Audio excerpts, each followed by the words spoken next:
पत्रकार बंधुओं, आज की प्रेस वार्ता को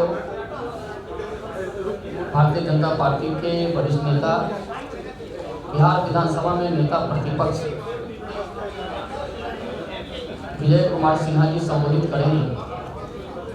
मंच पर पार्टी के नेता प्रेस पैनलिस्ट विनोद शर्मा जी हैं।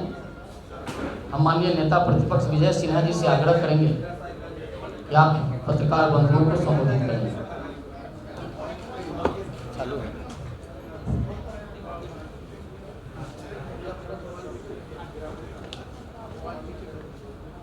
आज है सभी प्रेस मीडिया के बंधुओं,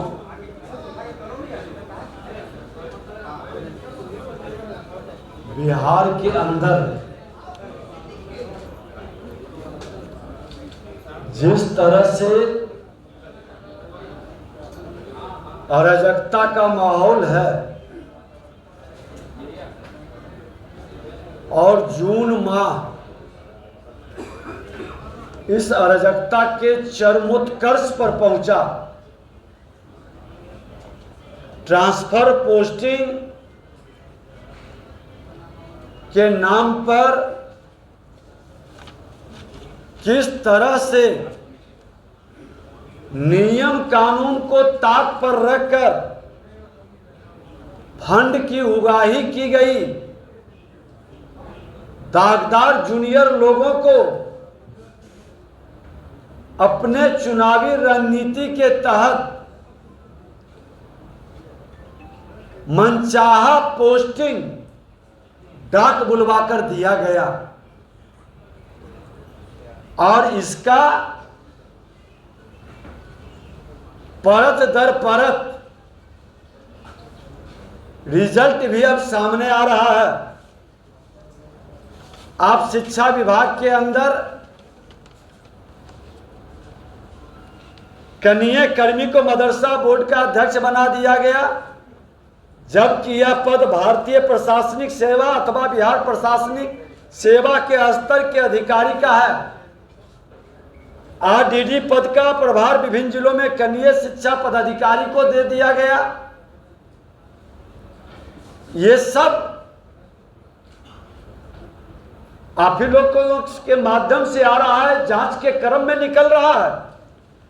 स्वास्थ्य विभाग में जो ट्रांसफर पोस्टिंग हुआ 48 घंटे के अंदर, उसको रद्द किया गया। बताना चाहिए क्या कारण था। ग्रामीण विभाग, ग्रामीण कार्य विभाग और ग्रामीण विकास विभाग के अंदर भी जो खेल हुआ है सबको मालूम है। समाज कल्याण विभाग में तो पूरी कंपटीशन ही डाक बोली का लगाया गया। राजस्व भूमि सुधार में ट्रांसफर पोस्टिंग में जिस तरह से खेल हुआ, मुख्यमंत्री जी मौन क्यों हैं? आज विधानसभा के अंदर भी विपरीत विभिन्न पदों पर प्रोन्नति दी गई नियम के विरुद्ध। आज ये तमाम विषय पर सरकार को उच्च स्तरीय जांच करानी चाहिए, क्योंकि आज उसी का खामियाजा विभाग और बिहार की जनता भुगत रही है। सत्ता सेवा के लिए होता है और सत्ता में मेवा के लिए जिस तरह से आपस में भिड़ंत हो रही है, विधायिका और कार्यपालिका की टकराहट जिस रूप में प्रकट हो रहा है। पहले तो पूर्व मंत्री कहते थे कि मुझे चोरों का सरदार बना दिया गया, अब तो सत्ताधारी दल के एमएलसी कह रहे हैं कि उंगली मार डाकू की जमात बैठाई गई है, जो लूटता है और अपने को संत कहने वाले उसको संरक्षित करते हैं। इतनी बड़ी आरोप के बाद भी मुख्यमंत्री मौन है। बिहार की जनता जानना चाह रही है। विधायिका को भी कलंकित करे और बिहार की जनता की गाढ़ी कमाई का भी लूट करे। ये विपक्ष के नेता के नाते मैं सरकार से पूछना चाहता हूं कि जब सत्ताधारी दल के लोगों का आप पर विश्वास नहीं रहा, सत्ताधारी दल के लोग बार बार अलग अलग प्लेटफार्म पर कई बार प्रश्न उठा रहे हो और आप सत्ता चलाने की बात कर रहे हैं, ये राजनीतिक अस्थिरता पूरी तरह से प्रशासनिक अराजकता में बदल दिया। शिक्षक अभ्यर्थी का मामला हो, शिक्षक नियुक्ति के नियमावली का मामला हो, कृषि सलाहकार के आंदोलन से जुड़ा मामला हो, या नियोजित शिक्षकों से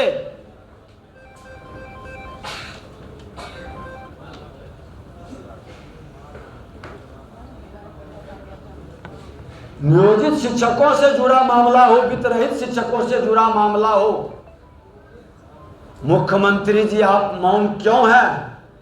अपराध भ्रष्टाचार पर भी आपका जवाब नहीं है। सदन के अंदर माननीय मंत्री इजराइल मंसूरी पर आज तक मौन आप बैठे हैं। चार्ज शीटेड उप मुख्यमंत्री पर भी आप कोई जवाब नहीं दे पा रहे हैं। आप वही मुख्यमंत्री नीतीश कुमार है ना, जो सिर्फ नाम आने पर, यहां के पूर्व मुख्यमंत्री को एफआईआर में नाम आने पर माननीय जीतन राम मांझी जी को मंत्री का पद छोड़ना पड़ा, पूर्व मंत्री आरन सिंह को पद छोड़ना पड़ा। अभी हाल फिलहाल राजद के एक अगड़े समाज के सिंगल मंत्री थे, एक खास समाज के कार्तिक सिंह को भी हटाए, लेकिन उप मुख्यमंत्री पर मौन क्यों है? क्यों इतने लाचार बेबस हैं? सत्ता के लिए आखिर कितना समझौता आप करेंगे? भ्रष्टाचार पर जीरो टॉलरेंस, कहां गई नैतिकता? घोर प्रशासनिक अराजकता के कारण अंगुली मार डाकू सरकार में जिस तरह से हावी है और डायरेक्ट ये आपके ऊपर प्रश्न लग रहा है, जवाब आपको देना होगा। इस मामले को सड़क से सदन तक उठाई जाएगी। कहीं न कहीं अपराध भ्रष्टाचार और शिक्षक नियुक्ति का मामला पहले से ही मुंहबाए खड़ा है। अब तो आपके जिसके बल पर आप सत्ता में बैठे हैं वही प्रश्न उठा रहे हैं, और हम इतने निर्लज्जता के साथ सत्ता में कुर्सी के लिए समझौता कर लें, ये बिहार के लोकतंत्र की धरती की, यहां की जनता की अपमान है। राजनीति सेवा के लिए है, मेवा खाने के लिए नहीं, और इस तरह का समझौता का जवाब देना होगा। ट्रांसफर पोस्टिंग नियम के विपरीत पदाधिकारी अगर जो कोई ईमानदारी से काम करना चाहे तो उसको हतोत्साहित, डिमोरलाइज करने का एक गिरोह बना करके, ये पूरी तरह से अराजकता का माहौल है। इस अराजकता के वातावरण में सरकार अब एक दिन भी चलना बिहार की जनता के साथ अपमान है, अराजकता को बढ़ावा देना है, और कहीं न कहीं भ्रष्टाचार को पोषित करने का अपनी अक्षमता और लाचारी दिखाने वाले मुख्यमंत्री जी आपको जवाब देना होगा। उप मुख्यमंत्री पर आपको निर्णय करना होगा, या तो भ्रष्टाचार पर जीरो टॉलरेंस की बात से हटना होगा आपको, और नहीं तो भ्रष्टाचारी को हटाना होगा।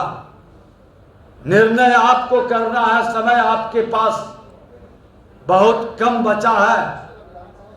और जिस तरह के सवाल सत्ताधारी दल के लोग उठाए हैं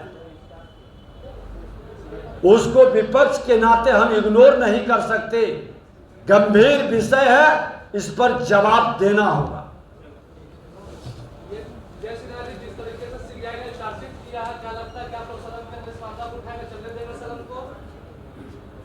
थोड़ी सी भी नैतिकता बची होगी तो मुख्यमंत्री जी को आज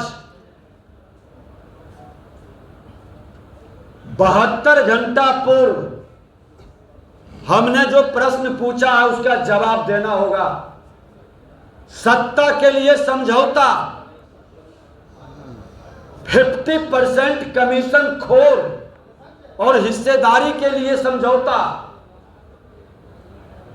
या थोड़ी सी भी नैतिकता बची है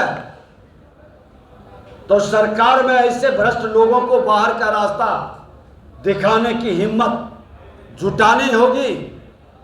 शिक्षा मंत्री जी जिस तरह से भ्रष्टाचार का आलम बनाए, नियम के विपरीत काम किए, और कोई अफसर अगर जो हिम्मत जुटाता है ईमानदारी से काम करने का और मुख्यमंत्री उस पर मौन रहते हैं, तो फिर इस पद के गरिमा को कैसे बचा पाएंगे, ये जवाब देना होगा।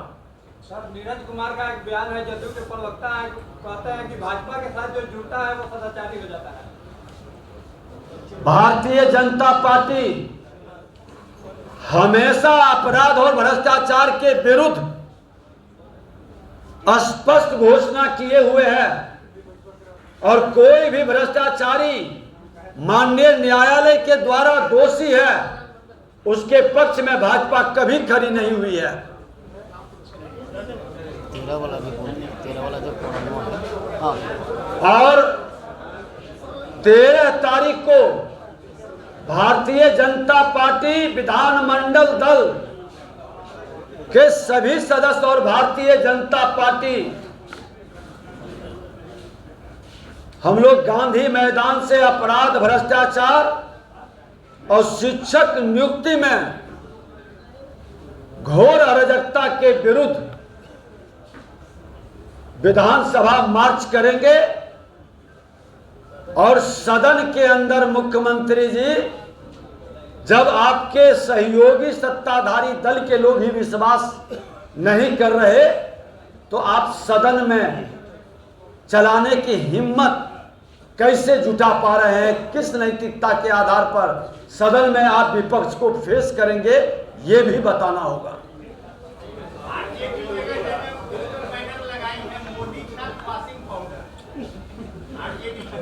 सब दाग धुल जाएंगे। राजद के लोग कांग्रेस के सहयोगी रहे हैं, और कांग्रेस सहयोगी सभी लोग संवैधानिक संस्था पर भी विश्वास नहीं करते, लोकतंत्र में भी विश्वास नहीं है, संविधान में भी विश्वास नहीं है। माननीय न्यायालय के द्वारा जो आरोपित होते हैं उस पर भी भाजपा से जोड़ के, भाजपा के वॉशिंग पाउडर से अपने को बचाने का प्रयास करते हैं। लेकिन भाजपा संवैधानिक संस्था पर विश्वास ही नहीं करता है, उसके पालन के लिए भ्रष्टाचारियों को बख्शने वाला नहीं है। राजगीर में मलमास मेला, तेजस्वी यादव की कहीं तस्वीर नहीं लगी है, हर जगह सिर्फ नीतीश कुमार की तस्वीर है। अब लोग तो चर्चा कर रहे हैं कि तेजस्वी यादव जी नगर नरक बन गया, पूरा स्वास्थ्य विभाग का बदहाल स्थिति है। आज तटबंध से लेकर के बाढ़ की वातावरण बन रहा है, आपदा का मामला है, कई गंभीर संकट प्राकृतिक और जन समस्याओं को लेकर के गंभीरता नहीं दिखाकर विदेश में बहुत आवश्यक किस कार्य से लगे हुए हैं। ये बड़े भाई जो राजनीति में अपनी भूमिका और सक्रियता दिखाने के लिए बेताब है, श्रीमान लालू प्रसाद यादव को बताना चाहिए। और मुख्यमंत्री जी की लाचारी और बेबसी और मौन बता रहा है कि बिहार पूरी तरह से अराजकता का शिकार है।